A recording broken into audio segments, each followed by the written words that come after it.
One of my family friends sent me a recipe earlier in the week. It looked amazing. I make one similar to this, but I thought I would give this one a try.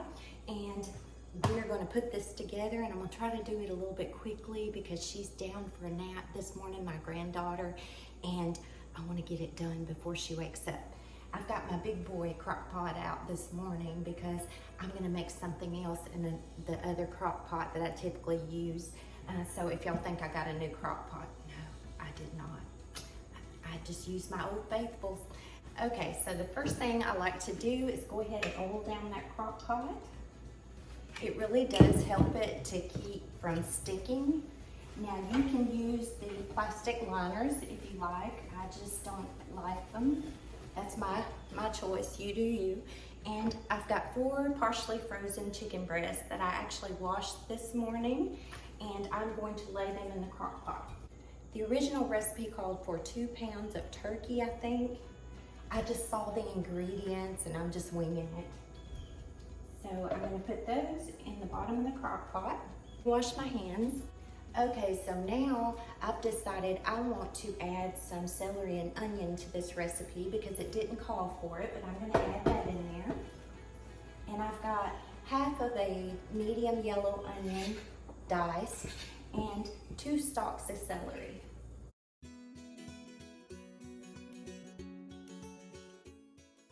And I'm going to add about 3/4 tablespoon of sage.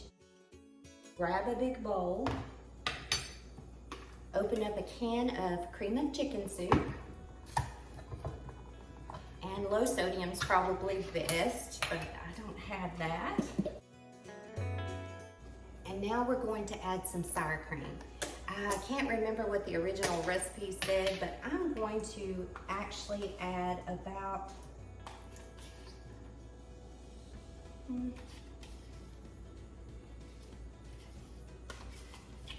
that's about a cup.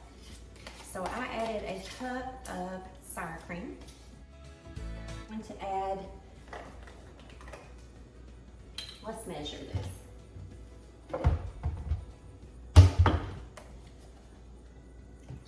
The original recipe did call for 1 cup of chicken broth. Let's see if that's enough.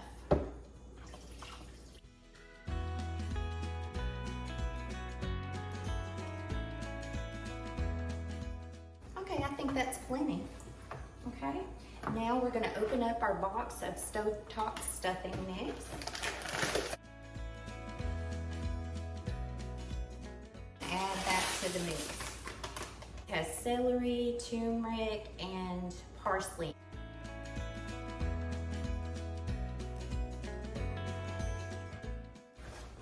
Oh, also I'm gonna add some salt, not a lot, just a little.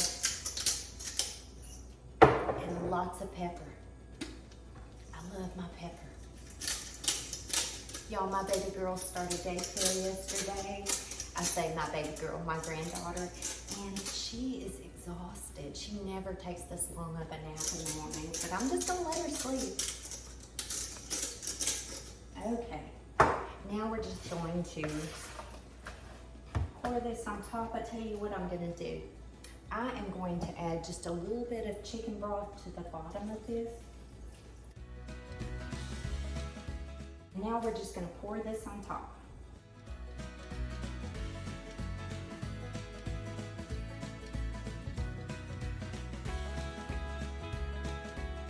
I like to do my own thing when I find a great recipe, and thank you so much. You know who you are for sending me this. It sounds so simple, so easy. And we're gonna cook this on high for about 4 hours. I will come back later and I'll let you know what it tastes like. Oh y'all, this Crockpot chicken stuffing smells so good, it looks good, and now I'm gonna give it a try. Although this is very hot and I have a huge spoon, I'm here to tell y'all, this is some good stuff. I will be making this again and again. Oh my goodness.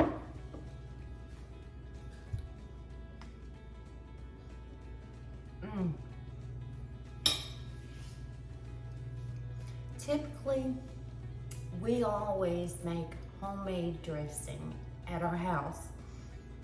I do not like that box stovetop mix. I've never been a fan of it until they come out with the one that doesn't have all the sage in it, because it doesn't taste like real homemade dressing to me. Now you might like it and you do you, but I love my homemade dressing. My homemade dressing recipe has been passed down from my great grandmother, and through the years we have changed it a little bit, and it is out of this world. And so I have a really hard time with using the stuffing mix, but I'm here to tell you, this one right here, I'll be making again. Have any of you ever made this recipe? Why didn't someone tell me about this sooner? It is so good.